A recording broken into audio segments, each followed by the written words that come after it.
About 2 weeks ago on this very show, we asked what was going on with Dansby Swanson. Now we ask the same question, but for a very different reason.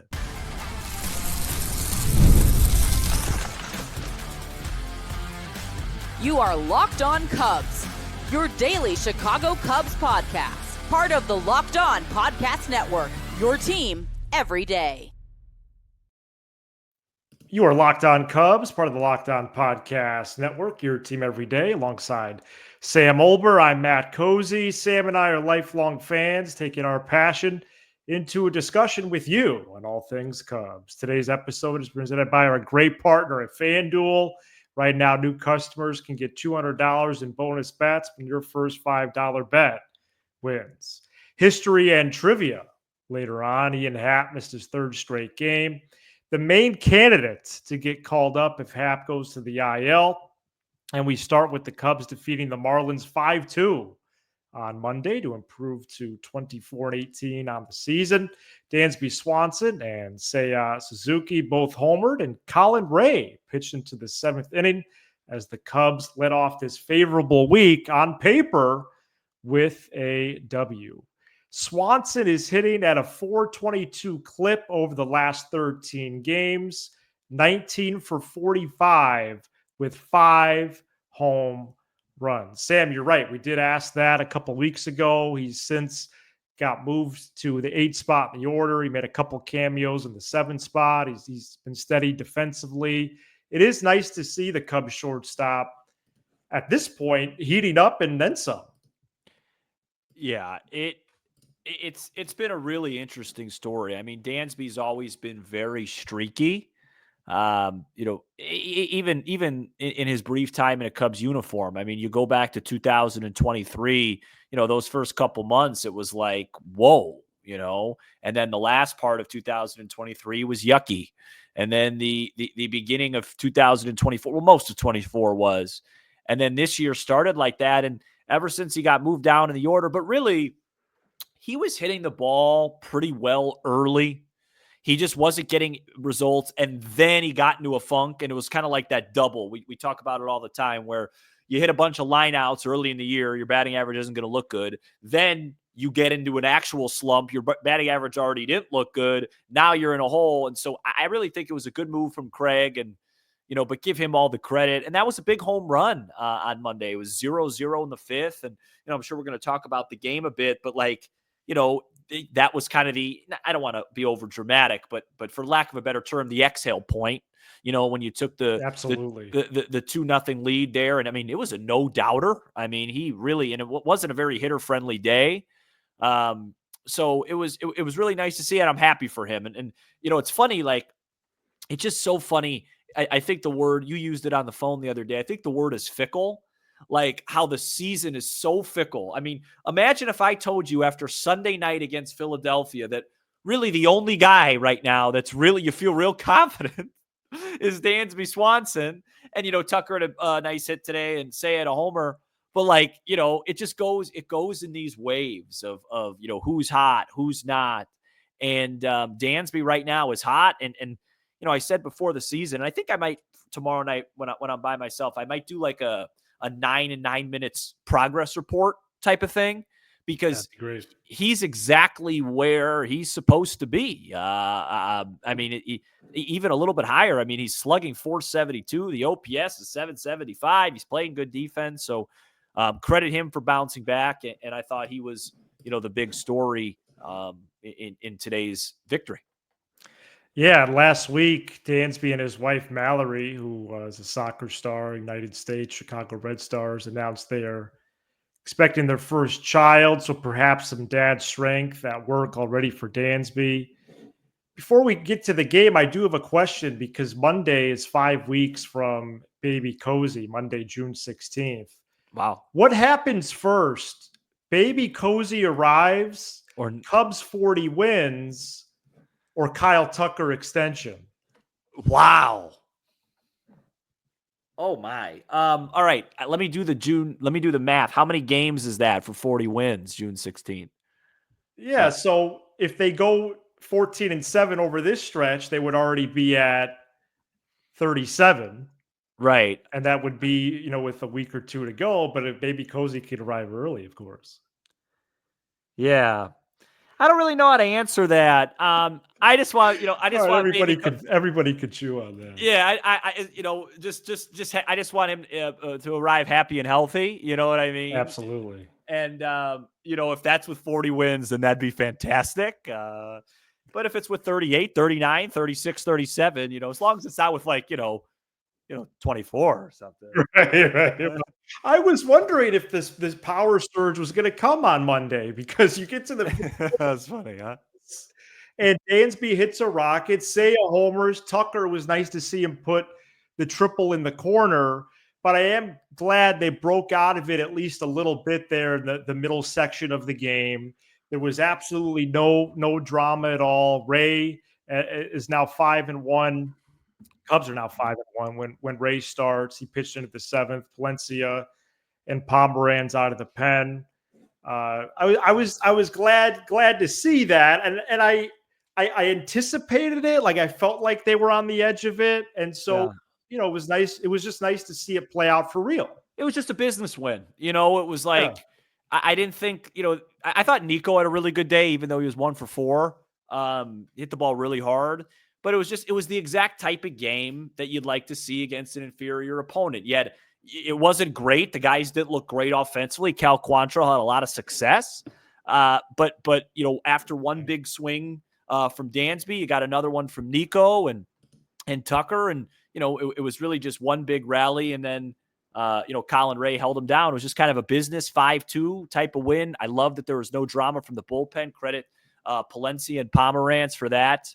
And, I would just echo, let's just, do our best to repeat that Tuesday night. It's me, I love these types. Like I don't need a 15-run outburst or a 12-run outburst. Give me a 5-runner today. Give me a 6-7 runner tomorrow. Maybe tomorrow's a day we steal some bases or something along those lines. And hopefully, Ben Brown throws strikes and, just today was just kind of like check mark. Well, and even doing some more digging in on the Marlins, Sam, this week we knew was so favorable, but especially against this group, and really against the White Sox too. But the Cubs miss Alcantara, Cabrera, and Max Meyer. Their offense is bad. Kyle Stowers, who was acquired in that Orioles trade, he's emerged a bit, but that's about it. Right. And Tuesday night is, again, in terms of matchups, then missing that trio for them is favorable. You got Ben Brown off of nice appearances last time. You got Vicente Balasso. It's probably the same line, I bet. It's the same type of 250 line would be my guess. Yeah, 245. Yeah. And Balazzo's a crafty righty. The Cubs actually faced him last year. They need to take care of business again and just win the series Tuesday. Yep. Just win the series. No, and what did they close at? Minus 250 today? And I think so. I think I looked at that. Yeah, something along those lines. Yep. And again, and with Tyone looming Wednesday, hopefully he gets off the schneid. But again, you have this opportunity now with this one game pocketed. Just finish the job on Tuesday, and then get greedy. And get greedy on Wednesday. Maybe have a certain household item, nearby. Absolutely. Ian Happ missed his 3rd straight game Monday. Let's go over some scenarios here, including him possibly hitting the IL before Tuesday's game. Stay tuned. This episode is brought to you by FanDuel. The NBA playoffs are in full swing, and every night delivers highlight-worthy performances, major momentum shifts, and can't-miss moments. Whether it's a game-winning shot or a breakout player, there's never been a better time to get in on the action. FanDuel makes it easy to stay in the game before tip-off and live with player props. I love player props. I had PCA on Sunday on FanDuel. I think it was about 4-1, if I remember correctly, to hit a home run, cash that. Performance trends, same game parlays. Fans have more ways than ever to play smart and win big. And when talking about the NBA, what a massive storyline Monday evening. I had the Cubs game on my laptop, as I always do, but on the big screen, I had the Celtics and Knicks. And not only did the Knicks win that basketball game to take a commanding 3-1 series lead. But Jason Tatum went down with what looked like a non-contact injury, and now there's no line. There's no Celtics line to win the NBA Finals. This was a team that a lot of people had as their favorite. It's a huge story. I really enjoy watching Jason Tatum play, so I hope it's not as bad as it looked. But Knicks lead 3-1. What an upset that would be. And now it's not even an upset with the Jason Tatum potential injury. So if you're new to FanDuel, this is the perfect time to sign up. Head to FanDuel.com and place your first $5 bet. If it wins, you'll get $200 in bonus bets. Make every moment more with FanDuel, official sportsbook betting partner of the NBA. Ian Happ missed his third straight game Monday with oblique discomfort. He is still considered day-to-day. If he's placed on the IL Tuesday, it would be retroactive to Saturday, since the last time he appeared in a game was Friday. If that were to happen, Happ could be activated as soon as next week during the Marlins series in Miami. And the Cubs might be playing this oddly again. I say again because the last couple of seasons they have not been swift with these types of roster decisions. And also the max a player can be backdated is 3 days. So in that case, we're closing in on that sort of window prior to Tuesday's game. Anyway, if the Cubs want to take advantage of that, it's not a serious injury necessarily by all accounts, unless the Cubs are lying. But Sam, Happ, a fourth straight day tomorrow, it starts to enter. Does it enter egregious territory? I'm trying to look for the word. Tomorrow. It does, right? If he's not in a lot. Well, no, you know this better than I do. You're better at this. We only cover one team. I have a fantasy baseball team. I see this every now and then around the league, but it seems like the Cubs do this more than most teams. I think so. If he doesn't play tomorrow, they should just IL him and backdate it, like you said. I just find it so, I don't know what the word is. Just every time I hear the word oblique. So when we heard that on, what was it, Saturday, right? Yeah, it's like, not great in baseball. Yeah, it's just like, oh, yeah, it's day to day. We're not worried. And in my head, I'm like, all right, Monday or Tuesday at the earliest. Like, yeah. And who knows? And another thing I'm going to add, and I don't like this is now another injury. Remember when Steele went down and, Counsell said he was feeling some tightness in the fifth and then he pitched the sixth and seventh. This is another one where they said Happ felt it in his first at bat and then he had 3 more ABs. And it's like, I know. So how did that happen? So my guess would be, I would assume if Happ doesn't speak up, they don't know. But I don't know. I mean, it sounded like Steele spoke up. It's just like, I just feel like in this sport, this early in the season, it was when you're in this spot, just anytime you feel a little something, let's just get it. We'll figure it out tomorrow. Because if you do have a little slight pull in that oblique, and then you have 3 more full swings, I think Happ hit a ball like 440 feet Friday night foul after he hurt his oblique, then you could actually really hurt it. Yeah. So that's really the only thing I don't like. It's like, and again, it's not the Cubs' fault if he didn't say anything. I think Craig did say they had a conversation with Steele, so they knew about that. Like, oh, it could be the cold. I don't know. And again, I think Steele was going to probably need surgery regardless. But still, the point is just get guys out early in the year. The time to play through pain is August, September, October, not now. Yeah, and hitting and running can easily aggravate an oblique that's already experiencing discomfort.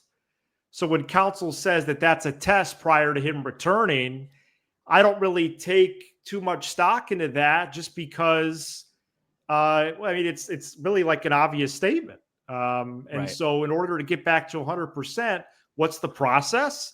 Probably rest. And the best spot for that would probably be on the injured list with Ballesteros or someone else coming up. So let's talk about that. So yeah, if he misses another game, so today, and credit Miguel Amaya today, I don't think we did that in the first segment. He was awesome. You don't love to have to start both your catchers because your current DH and $6 million guy can't hit. Right. If Ian Happ goes to the IL, Ballesteros should get called up. I'm going to tell you why. Owen Casey's striking out like 35% of the time in AAA. That's the equivalent of, hey, this pitcher's got good numbers, but he's walking a guy every inning. You're just not ready at that point. Matt Shaw's not slugging. And until he starts hitting the ball hard and slugging, he's not coming back up. I don't think he's even in the convo right now. Yeah. So Ballesteros has earned it. Let's see a cameo. And by the way, what a great landing spot for him. He probably wouldn't start Wednesday because Weathers is a southpaw. Correct. But if it was Tuesday and all the these White Sox arms, these Marlins arms, you don't have to worry about facing like a Clay Holmes or somebody like that. Absolutely. Bat him 8th, DH him. And Seiya, to his credit, was pretty good in New York in left field. He made some plays. It wasn't, it wasn't egregious like sometimes it is. So that's where I would go if you have to IL him. I hope that Ian's back in the lineup. I don't like PCA leading off just because, first of all, he's not even hitting singles right now. It's a homer or a strikeout right now or a pop out, but he's not going to be able to really run much in front of Tucker anyway. So it's like, I like Ian leading off. I think that's where the team's at its best. Well, and the other thing about PCA that I'll bring up again, guess who else doesn't like him leading off? Craig Counsell? Him. Oh, him. Got it. Okay. Him. Yeah. He said publicly twice he likes being under the radar, which, his numbers don't exactly help him in that cause, but I see what he's saying. Ballesteros 8th DH on Tuesday. I would be excited about that. I think I would have some genuine. Oh, it'd be crazy. Anticipation. This dude is slashing 368, 420, 522, and up until last week, he was walking more than he was striking out. Jonathan Long could also be a person to replace Happ or Justin Turner if the Cubs decide to eventually move in a different direction. Long is hitting 336 with the 406 on base down there. So, yeah. Also, with this whole situation, first of all, you want Happ to be out there, but like these type of things, like the Ballesteros, and do you have enough? Positions and stuff, they usually work out. It usually works out itself, and you get an opportunity, and you get some time. You know what I mean? It usually works out that way. Can I, before we move on, can I give you a little trivia question? Because I know you probably have one for me later. Sure. What happened today that is a big story that it's really not a trivia question. It's a horribly worded question by you. The Rockies win?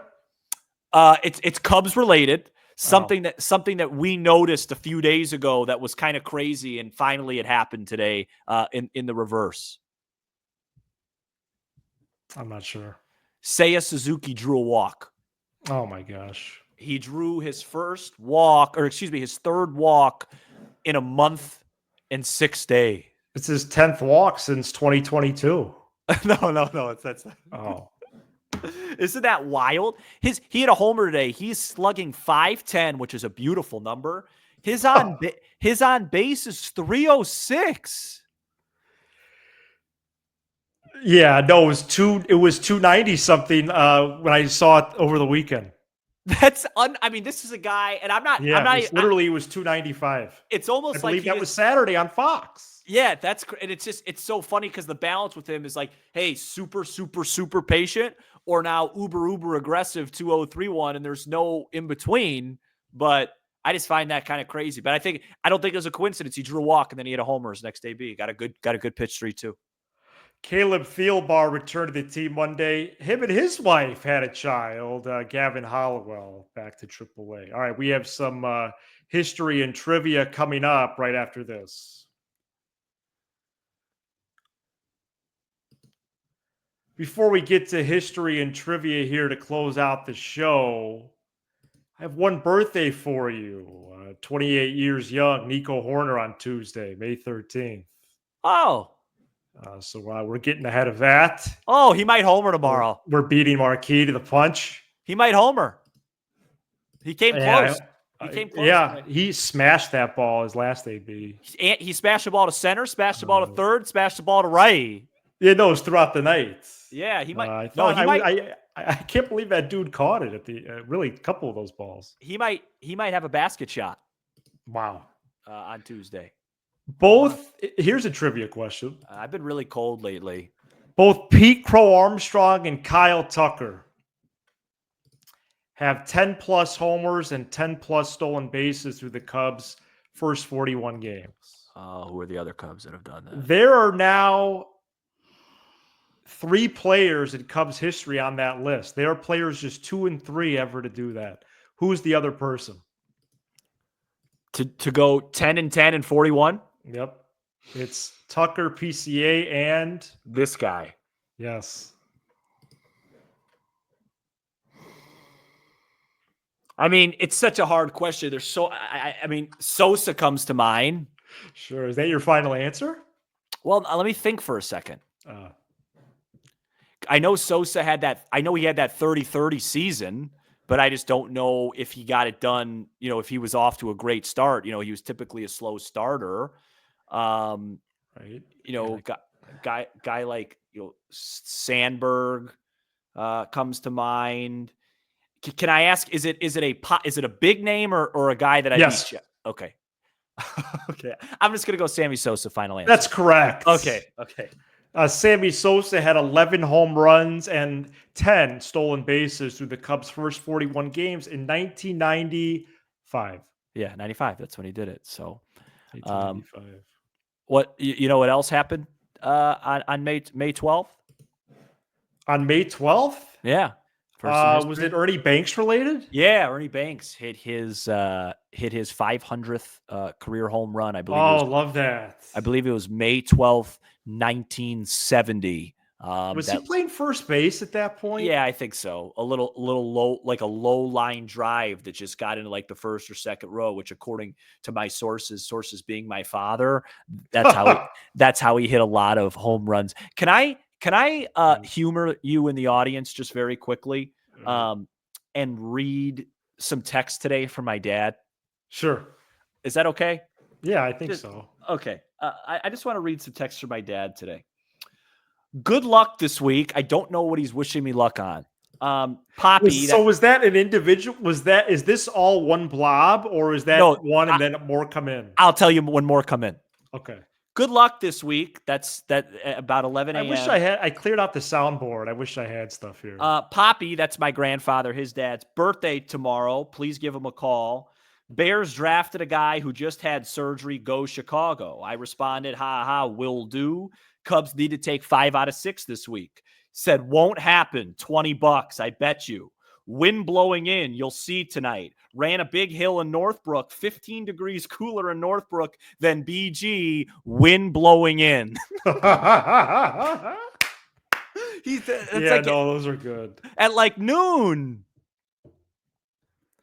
No, I would love to have him on. And what did he say when he called you when we were out for that Cubs Brewers game? He said, I can't believe this is happening right now. Is this really happening? Like it was like it was like a playoff victory. Yeah. So my dad with a text after this one, 1-0 in parentheses of next 21. Close. Yep. So because he listens to the show. Hey, he's an everydayer. Let's do. I got a couple notes here on 41 games as well. Yeah, before you get to those, just quick preview. Could I just read you some numbers? Cubs in their one appearance against this Beozo guy. Yeah, because that was last September, I believe. That was the game. I believe it was the game after PCA hit the inside the Parker. He hit that. Then the next day he hit one of the upper deck, and then Say had a 2-home run, and that was the game. It was Saturday. We went. It wasn't September. I think it was August because we were at a function at Nick's. You and I saw each other that day. So yeah, no, that was one of the hardest hit balls in the sport last year, I believe. Seiya 2 for 2 homers against Beozo. Okay. PCA 1 for 1 with a homer. Amaya 2 for 2. Bush 1 for 3. Nico 1 for 2 with a double. They went 7 for 15 against them with 3 home runs, 467 on average. So hopefully that actually matters as we carry on to a game that would be, just to be honest with you, very nice to win. So Wednesday could feel like a hey, let's get greedy. But if it doesn't happen, at least we took care of business. Because I really don't like when we're not playing well going into off days. I didn't enjoy my Thursday this last week. Yeah, and aside from that blowout, he was actually okay last year. He's been fine this year, but they got to get to him. They got to get to him and take advantage. Couple notes here through 41 games, the quarter pole of the season. The Cubs' 3 Final Four teams in 15, 16, and 17. I wanted to get you some notes on their records. 2015 Cubs were 23-18 as well. That checks out. 2016. Can I 29, guess? 29-12. That checks out. And then 17 was probably rough. I'm going to go as far as to say they were, I'm going to say 21-20. That's right. Yeah. It was a rough start. I mean, they were hovering around. If I remember correctly, they were even under 500 at the All-Star break, and then just got really, really hot. With a big help to Brewers left-hander Jose Quintana. Yeah, in fact, they made that trade, I think, only a couple days after the Midsummer Classic, if I recall. So Cardinals won again. 2023. So I also want to review just the first 2 full seasons we've done this program. Oh, yeah. 2023, 19-22. Wow. And did you remember the record last year? I'd like to think about it. Yeah. It's deceptive, though. I know it is. 23-18. 24-17. Wow. But the slide really, really started that very next game en route to going only 10-18 in May. Well, right. And that's why this year, everyone's like, well, the May Malaise, the Cubs are going to look, they could sleepwalk through this next 21 and win 11 or 12 of them. You know what I mean? So it's just going to be a matter of, can they win a lot? I was actually talking to our guy, Matt Clapp, on Twitter today. Wow. And he was expressing concern just about Monday night's game. Just, hey, I think the odds are too high. It's like a lot of people are. Gosh. And it's like, hey, and I get it. I mean, anything could happen at a baseball game, but look, Cubs, not Monday's game. The Cubs don't have to knock the cover off the ball. They don't have to pitch like, prime Tom Seaver. Tom Seaver, right. They don't have to close one like of the Mariano. greatest Mets of all time. All they need to do is just, be fairly average, and they should be able to get to the 13-8 total that you suggested. And if they play well, then they'll be in the 14-15 range. They're going to get to 14, yeah. That I suggested. And Tuesday night's a really nice path towards that. If they can win that. Using my term. And then Wednesday, I'll be really jacked up to try and sweep, because we only have one real sweep. And Wednesday's a night game, which is huge because this team doesn't hit during the day. This is Locked On Cubs, part of the Locked On 9 in a row for St. Louis. They have my potential. Network, your team. They have your potential? My attention. They may not lose again. For your second listen, check out the all-new Locked On MLB Game Night. Milwaukee's every really game, every night, all season long. Get local analysis on a national scale. Find MLB Game Night on the Locked On MLB channel on YouTube or wherever you listen to podcasts. I don't think the Reds are very good. Sam will be back after this one on Tuesday. He is Sam Olber. I'm Matt Cozy. This is Locked On Cubs.